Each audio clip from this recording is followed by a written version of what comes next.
Please give a warm welcome for John Deary.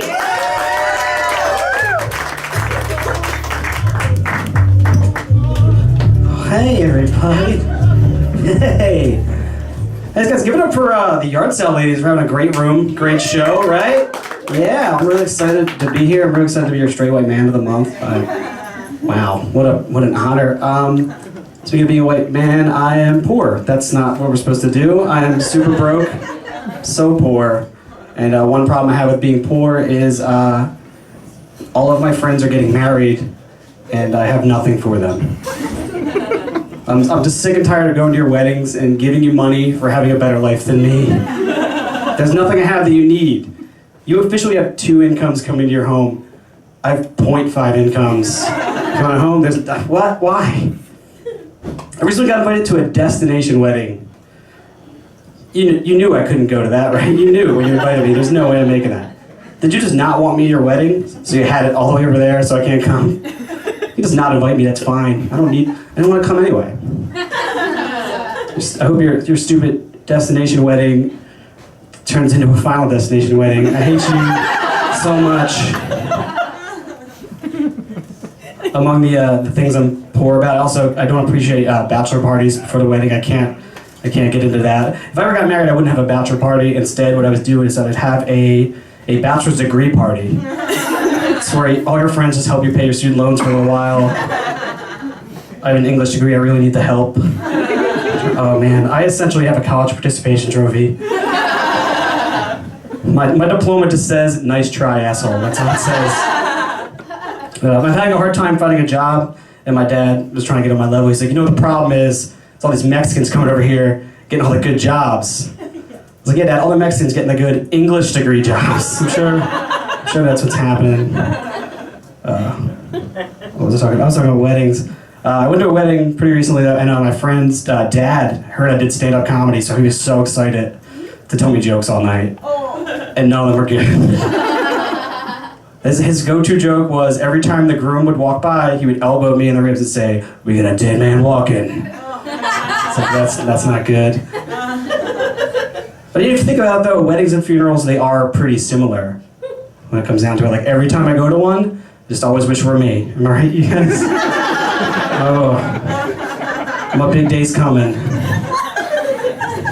know what they say, always a pallbearer, right? But my fridge is just covered in all these magnets from all my friends and their better lives. So it's like every time I open the fridge, I'm reminded that not only is my fridge empty, but so am I. So thank you. Thank you so much.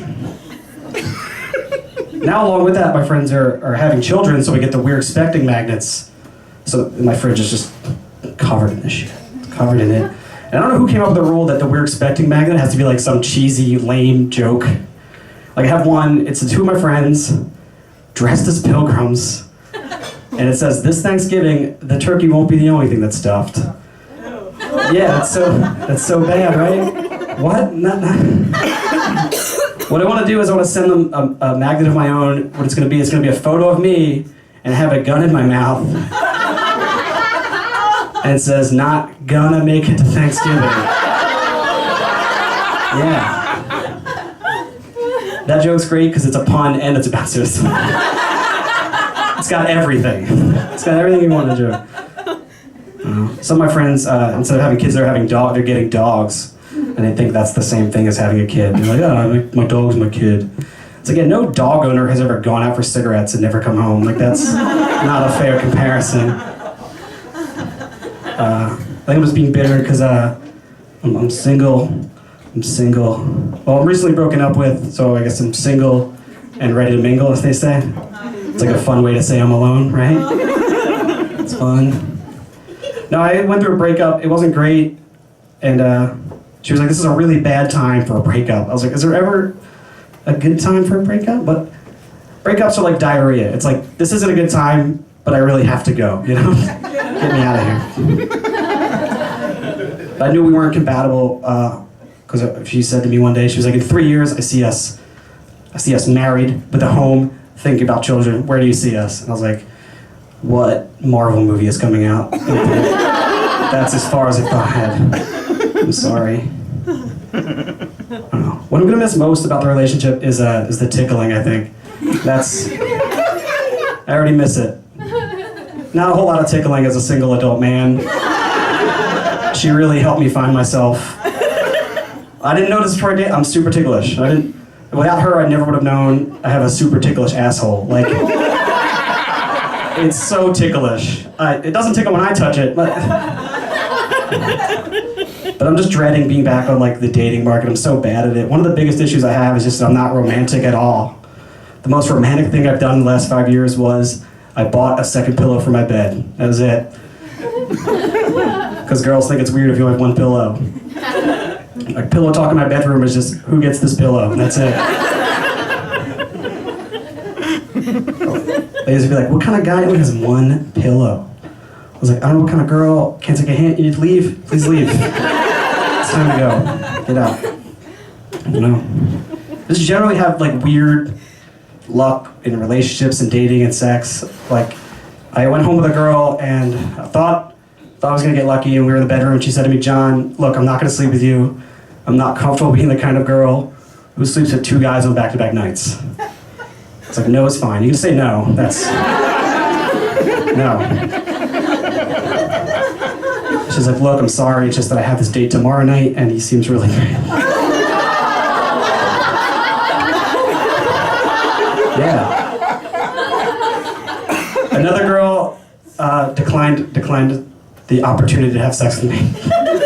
And she's like, I'm not gonna sleep with you, but if you want, you can tell your friends we had sex. And I was like, all right, the 8th graders I buy cigarettes for thought it was awesome.